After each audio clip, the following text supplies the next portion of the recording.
बिस्मिल्लाहिर्रहमानिर्रहीम। इरादे जिनके पुख्ता हो, नजर जिनकी खुदा पे हो। इरादे जिनके पुख्ता हो, नजर जिनकी खुदा पे हो। जरा तुम खेज मौजू से वो घबराया नहीं करते।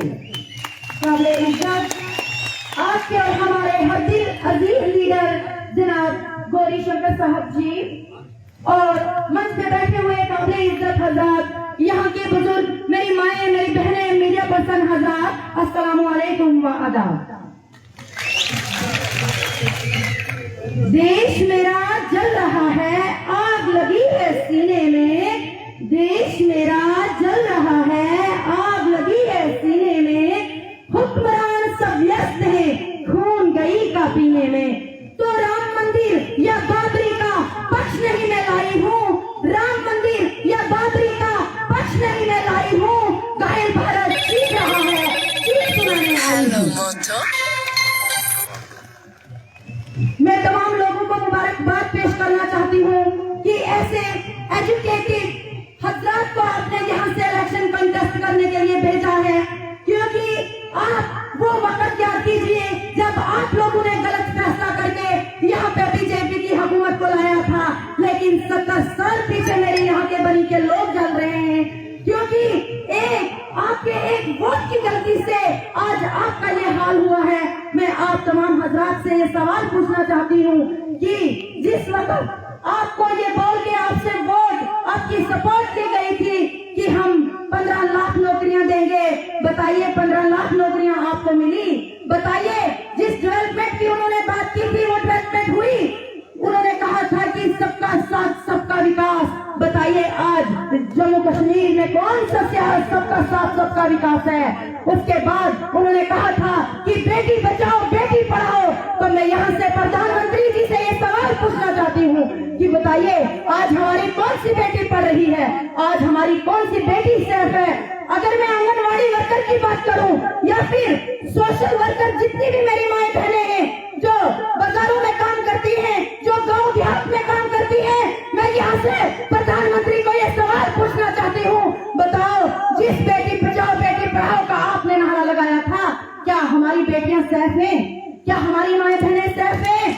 अगर कोलकाता की तरफ नजर दौड़ाई जाए और वहाँ का देखा जाए तो मेरी तमाम माओ और बहनों से कहना चाहती हूँ जो सोशल मीडिया का इस्तेमाल नहीं करती, आप अपने भाइयों और बहनों से पूछिए कि कोलकाता में हमारी बेटी के साथ 9-12 दरिंदों ने ऐसा रेप किया और उसका मर्डर कर दिया। मैं यहाँ से सवाल पूछना चाहती हूँ कि बताइए हमारे साथ, हमारी माँ और बहनों के साथ ये क्या हो रहा है?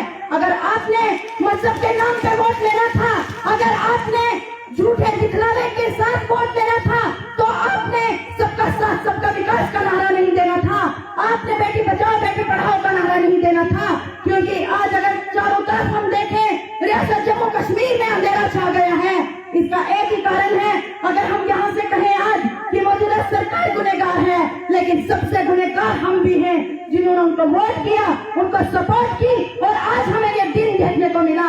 अगर हम अपनी यूथ की तरफ नजर ले जाएं, अगर हमारी यूथ आज बेरोजगार न होती, वो ड्रग्स नहीं करती, वो नशा नहीं करती और वो अपनी माओ और बहनों पे गलत नजर नहीं डालती। आज आप सोशल मीडिया पे देख लीजिए, तमाम बच्चियां टिकटॉक के जरिए वीडियो बनाती हैं और टिकटॉक के जरिए वीडियो बना के पैसा कमाती हैं। इसका कारण, इसका जिम्मेदार प्रधानमंत्री है, क्योंकि प्रधानमंत्री ने तमाम जितना हमारे यहाँ पे माए बहने हैं उनको नंगा नाच नचाया, क्योंकि वो बेरोजगार हैं, क्योंकि उन्हें रोटी चाहिए। मैं अपनी तमाम माओ और बहनों से एक बात कहना चाहती हूँ कि सबसे ज्यादा वोट का रोल आपका रहेगा, क्योंकि आपको पता है किस मजबूरी से, किस गरीबी से आप झुंझुल रही हैं। आपको अपने वोट का गलत इस्तेमाल नहीं करना है।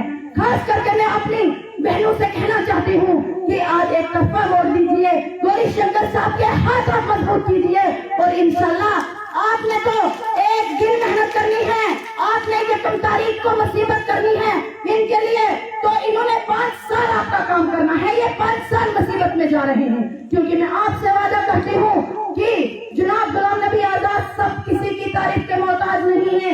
रियासत जम्मू कश्मीर में उनकी शख्सियत को माना जाता है।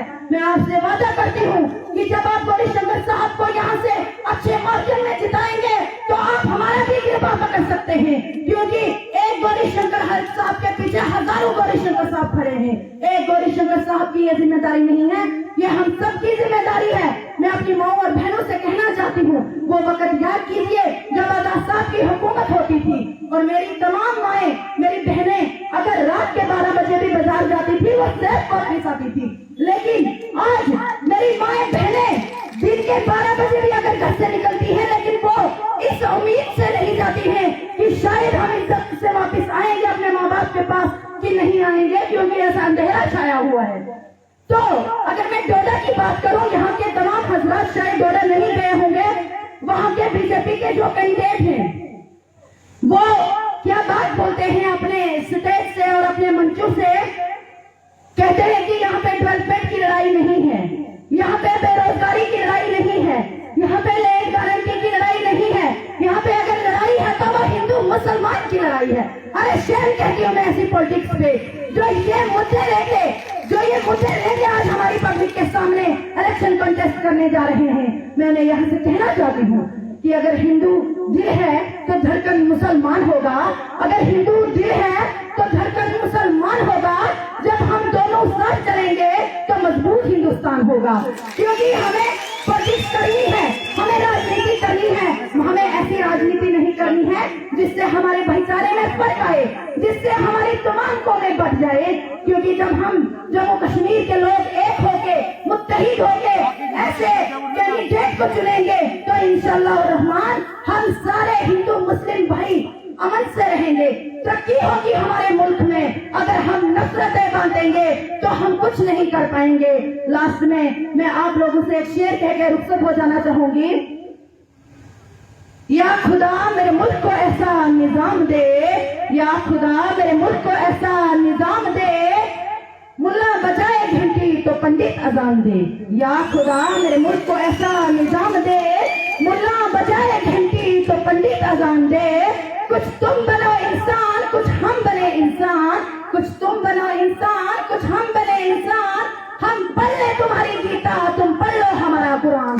अरे भैया समझ जाओ नफरत का ये बयान, बचा लो इस गंदी सरकार से ये प्यारा हिंदुस्तान। लास्ट में मैं ये कह के रुखसत हो जाना चाहूंगी कि कुरान पाक को और गीता को कभी लड़ते नहीं देखा, कुरान पाक को और गीता को कभी लड़ते नहीं देखा, जो इन पे लड़ते हैं उनको कभी पढ़ते नहीं देखा। बहुत बहुत शुक्रिया। खुदा हाफिज़।